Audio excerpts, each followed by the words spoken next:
Test. Test. All right, good evening, guys. Hopefully you're having a good weekend. Looking forward to seeing you guys tomorrow. Chapter 11 through 13 review session is what we are doing tonight. Feel free to post any questions over on the side of the screen if you've got anything that you'd like to add during the review session itself. But I've also got the list of questions on Schoology that I'll be helping you guys out with tonight. We'll start off with period 1, then work our way through periods 2 and 4.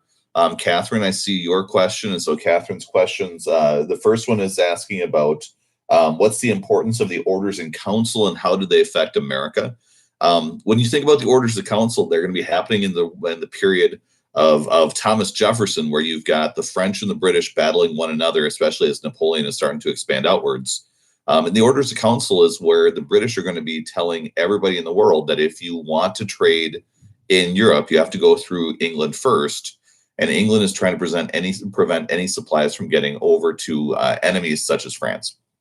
And so the orders in council are what the Americans are risking. If they decide to trade with the French, they're going to be running into problems with the British Navy, and the French Navy is going to be doing the same with any sort of trade that's going to Britain. So whichever direction the Americans go, they try to trade with England or France or allies of the two, they're going to run into problems with those navies. And that's the reason why you have the next questions that Catherine was asking about. She was asking about what was the effect of the Chesapeake affair on America and what is impressment and how did it affect the Americans? You're going to have impressment. You're going to have the British and the French navies taking over American ships, taking cargo away, but then impressment is actually taking over American ships and taking sailors off of the ships, either that were originally in the British Navy or else eventually just capturing people to be put into the British Navy without the Americans' willingness to let that happen. And the Chesapeake, that was an American military ship that was boarded by the British, forced to surrender sailors who were from the British Navy. And this will be the thing that then makes the Americans really mad, to the point where the war hawks are going to be pushing for us to get into war. As far as the positives of the Embargo Act, what you're getting into with that is what they described at the end of the Jefferson presidency, where you've got a motivation for Americans to start building factories because you can't get factory goods from over in Europe because of the embargo. And so as a result, people need to build factories here. And that's going to lead to the start of our American Industrial Revolution.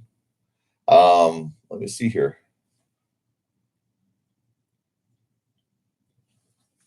Viet's got a question. Could I explain Marbury versus Madison and why the court case was so significant? The court case Marbury versus Madison was a simple court case related to the midnight judges, where you had a midnight judge named Marbury who was supposed to get a position inside the federal court system, but there were so many midnight judges that they were trying to appoint at the last minute that this judge didn't have all of his paperwork done and the appointment wasn't in place. And then the Adams presidency ended. James Madison was inaugurated, and his Secretary of State, James Madison, is going to rescind the appointment that Marbury was promised, but that had not fully been put into effect. And so as a result, Marbury is going to sue for his job as a judge.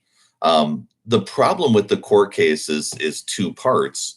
The first part is Marbury is told by John Marshall that you're not going to become a judge, which is a victory for Jefferson because he didn't want Marbury, who was a Federalist, joining the court system.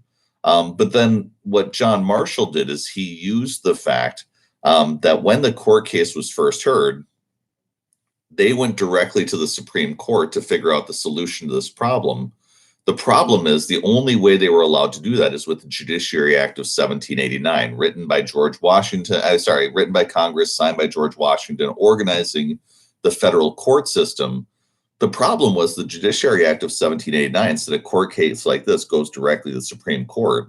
According to the Constitution, a court case like this should go to a lower court and then work its way up through appeals to eventually go to the Supreme Court, but not start there first.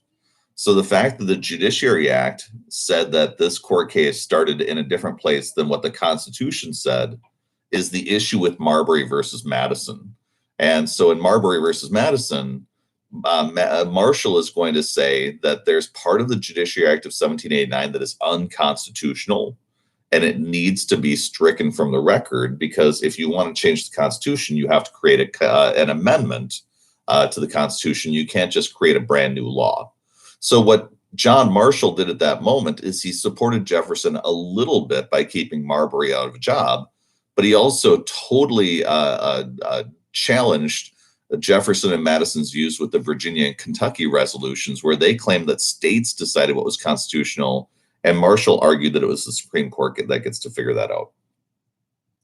Let me see here. The second question that I see is explain the second reasoning behind Napoleon's ideas for abandoning New World conquest.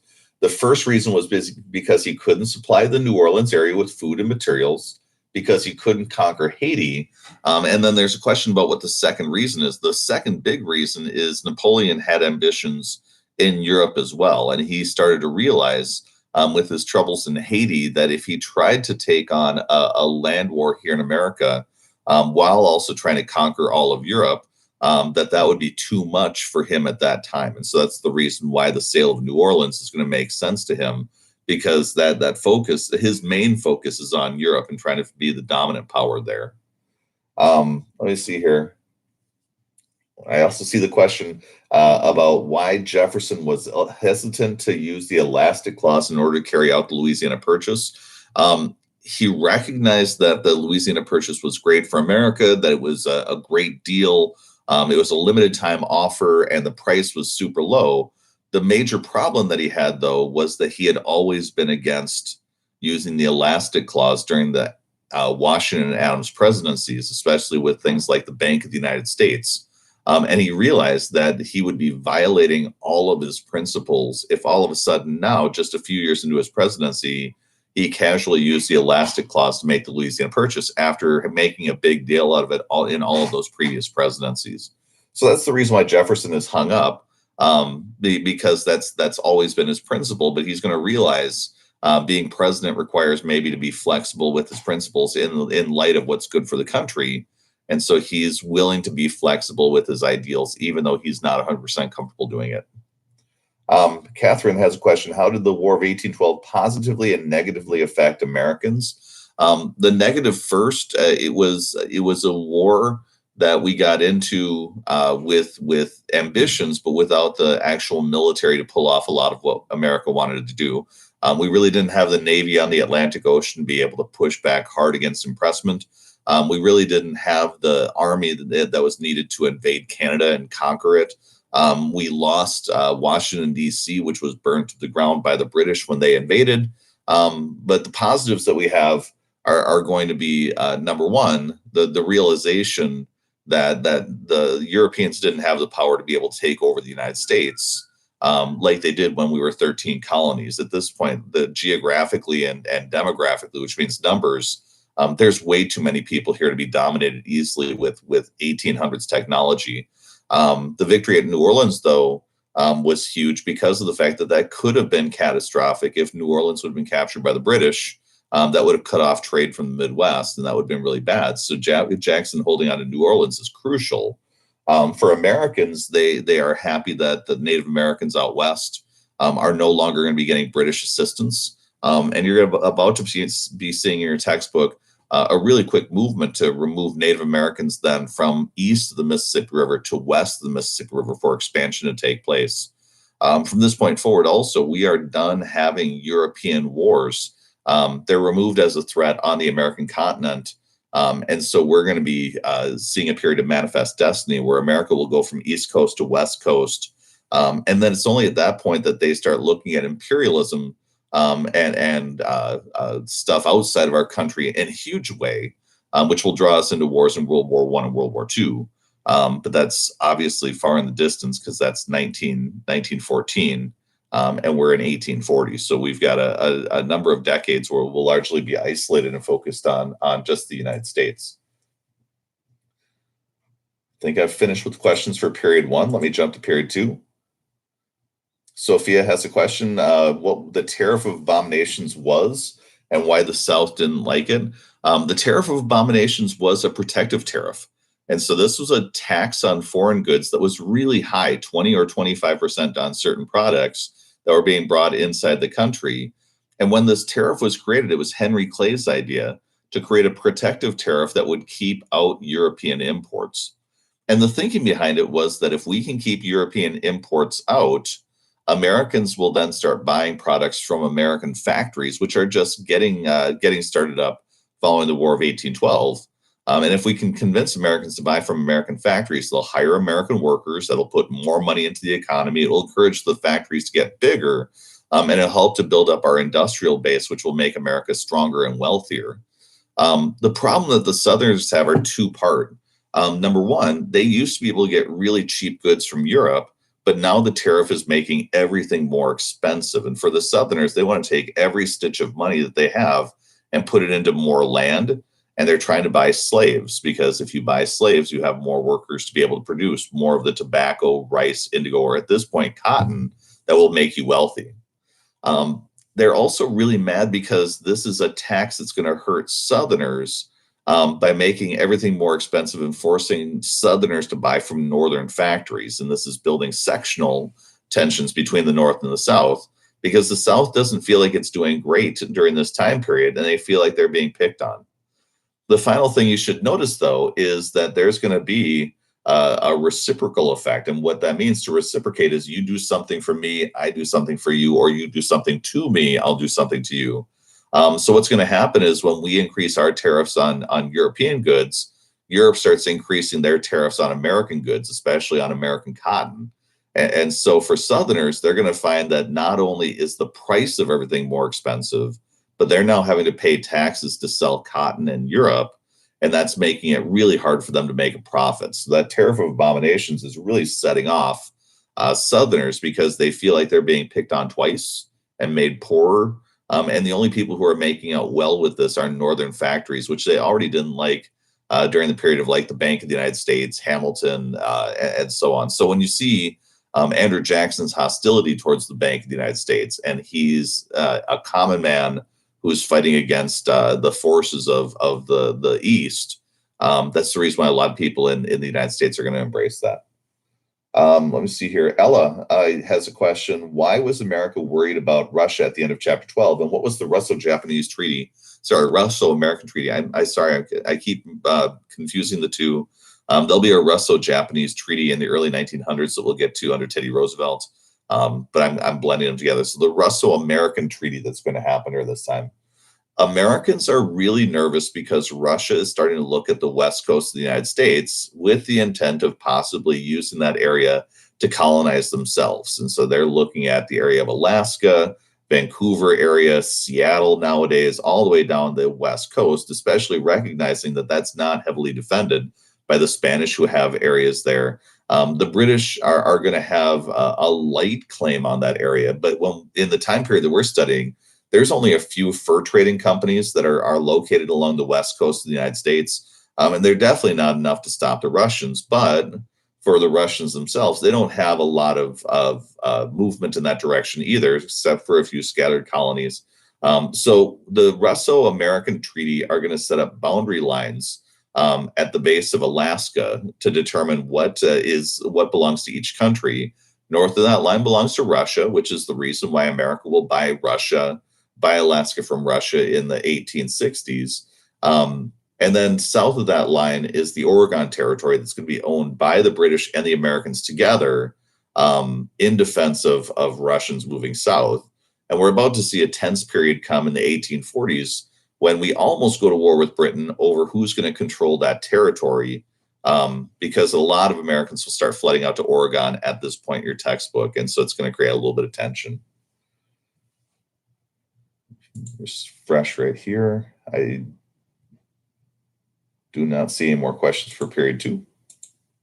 Again, remember, you may post questions on the right-hand side of the screen if you'd like to do that as well. Emma's got a question from period 4. Why did Andrew Jackson technically win the election but still lose the presidency to John Quincy Adams? Like we were talking about in class when we were looking at the Constitution, the Electoral College requires that the person winning the presidency, they must win the majority of the electoral votes, which means one more than half.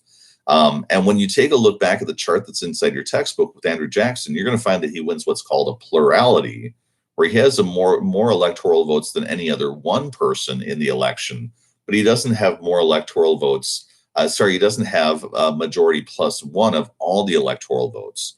And the reason why they put that into place is because for James Madison, he was really worried that we would end up with a presidential election where we'd have like 6, 7, or 8 candidates running for president. And then we'd have a requirement that only you had to have more votes than any other one person, which could lead to like 7 candidates running, a person becoming president with like 18% of the vote. And as a result, you'd have somebody who is hated by most of the country becoming the president. They want to instead force a president to go all around the country, get at least half plus one electoral votes. And if not, they want to let the House of Representatives decide who would be the best choice, rather than rely on a plurality. Now, the problem is Andrew Jackson is significantly more than like 18, 19%.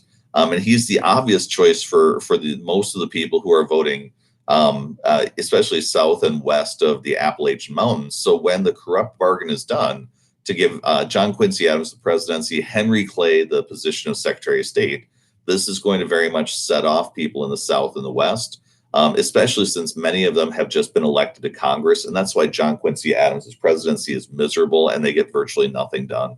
And then in the next election, there aren't as many candidates running. And so in 1828, John Quincy Adams is going to run against Andrew Jackson alone. We've now split into 2 parties, the Democrats and the National Republicans. And at that point, Andrew Jackson is going to win. Grace has a question: how and why did Macon's Bill number 2 fail? So we had 3 different ideas when it came to the War of 1812: the Embargo Act, Non-Intercourse Act, and Macon's Bill number 2. And Macon's Bill number 2 was this weird agreement that was created by Madison, which was trying to create an incentive for the Europeans to be nice to the United States, which said if either of the 2 countries at war, France or England, was nice to the United States first, we would trade exclusively with them.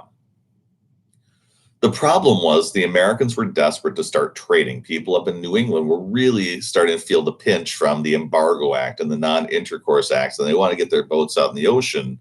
And so for James Madison, what he really needed to make Macon's Bill number 2 work is to actually get an ironclad agreement from Napoleon or from the British saying that, yes, they are now our allies and we're going to trade with them. And instead, things got confusing because the French started making comments that weren't necessarily 100% that they embraced Macon's Bill number 2, but they were positive and nice indications that maybe something was happening that could possibly make progress. And James Madison accepted that as being like the deal where Macon's Bill number 2 embraced the French. Our boats get sent out of the ocean. The British start capturing our ships. The French start capturing our ships. Our cargo gets seized. And it's obvious that nobody is respecting us when we send our boats out in the ocean. And so for Macon's Bill number 2, it's a little bit of hope that's going on for the Americans. And they kind of deceive themselves into thinking that it's working when it's actually not. Finn has a question: what were the Freemasons, and when you speak of past presidents being members, what does that mean? If you ever drive into a town and you see a symbol that looks like a compass, and a compass is going to be like a triangle that looks like this, it's a device that's used to create circles on items that you are about to cut. A compass represents an order called the Freemasons, and the Freemasons were a guild back in Europe, and guilds were essentially groups of workers that would band together into organizations where they would discuss best practices. How should you be the best Freemason or blacksmith or whatever job it was that you're doing? They would train in apprentices also, but then they would also get together and set wages and prices so that in town, you'd all kind of agree to what the base price was for you to do your job. And that way, that prevented wages from being dropped in competition. Once you were part of this group, you all set the same prices for your work. And that then kept you safe from all this competition driving down your wages. Eventually, though, the Freemasons transformed into a social organization, and it took off here in the United States. And it's a secret organization So if you take a look at towns, you will drive into towns and you'll find that sign. Oftentimes a compass like this with a letter in the middle. They'll have a hall in many towns when you're driving around. Um, and the way that the Freemasons work is if you are invited and you get invited in by a member, you need to embrace the idea that there is a higher power in the universe. Doesn't matter what religion that you're talking about, but the embrace of a higher power is needed. And then when you join, there are public things that the Freemasons will do, but then in private, as you work your way into the organization, there are levels that you can be brought into, and as you move to different levels, there's then different membership benefits and distinctions that are taking place, secrets that are learned, and that's very much then an incentive to stay in the club because it then creates connections for you, but it also gives you a status that's taking place, but it's secret. And for many of the people during this time period, they become nervous about what's going on with the Freemasons because of the fact that there is a guy who tries to write a book about this time period. And he tries to describe what the secrets of the Freemasons are. And when he's about to release the book, he mysteriously gets kidnapped, disappears. His body is never found. And it's suspected that the Freemasons kidnapped him. Now, if you ever take a look at money inside the United States, I don't know if I got one here. Like if you take a look at our currency and you find on the back of the currency, you've got like this pyramid with the all-seeing eye. That's a Freemason symbol. If you take a look at Washington, D.C., like with Washington Monument and other items that are there, there's Freemason symbolry that can be seen pretty easily. And if you take a look at drawings or pictures, it's not too hard to find George Washington and other founding fathers wearing Freemason sort of apparel at significant functions. And so it's something that is known, but it's not really flaunted. And for many Americans, they become suspicious about the idea that there is a secret society that has many of our founding fathers as members. And including in the election of 1832, both of our candidates for president, Andrew Jackson and Henry Clay, were also Freemasons. And so it was a virtual guarantee that you had a Freemason input, influence, and for conspiracy theorists, they had a field day with this prospect. And that leads to the rise of the Anti-Masonic League, where you've got a group of people in the United States who make a political issue out of the idea of rooting out secret societies and the influence that they have inside of our country. So that's what you see happening in the election of 1832 is that third party rises specifically on that issue. But there's other issues, especially when it comes to like westward expansion, slavery, and those sorts of things, that's going to override the Anti-Masonic League. So they show up for a bit. There's still many who are concerned about groups like the Freemasons, Illuminati, those sorts of groups. And if you do Google searches to find out those conspiracy theories, you can have a field day. Let me take a chance to refresh my discussion board. I see no questions on the side of the screen, so I'm assuming that we are good for any follow-up questions. I don't see any for period 4, none for period 2, none for period 1. Let me see here. I just saw Alex come buzzing in. Can you explain the spoil system? Absolutely. It's good to see you, Alex. The spoil system is simply the spoil. Like when you hear the term spoils, it's a war term. And so if you conquer a country in war, they have a famous saying that says, "To the victors go the spoils." So the spoils of war are the wealth and valuables, territory, power that come with conquering another country. In election, the spoils are political jobs. And if you win presidential election, you have the power to fire a huge number of people in the federal government and replace all of those workers with your friends, family members, loyal party members, and so on. And that's the difference. One of the differences between Andrew Jackson and Thomas Jefferson. Jefferson came into office and he made the announcement that if you're a good young Federalist and you're doing your job right and you're not corrupt, you can keep your job. I've got no problem with you. On the other hand, Andrew Jackson goes on a hiring and firing spree where he fires all sorts of people in Washington, D.C., claims that Washington, D.C. is swampy and filled with corrupt individuals. But then Andrew Jackson makes the decision to fill many of those government jobs with friends, family members, party members, people who have no qualifications to do the jobs that they're doing. And it brings in a massive amount of corruption, as these individuals who come in oftentimes are looking not to do what's best for the government.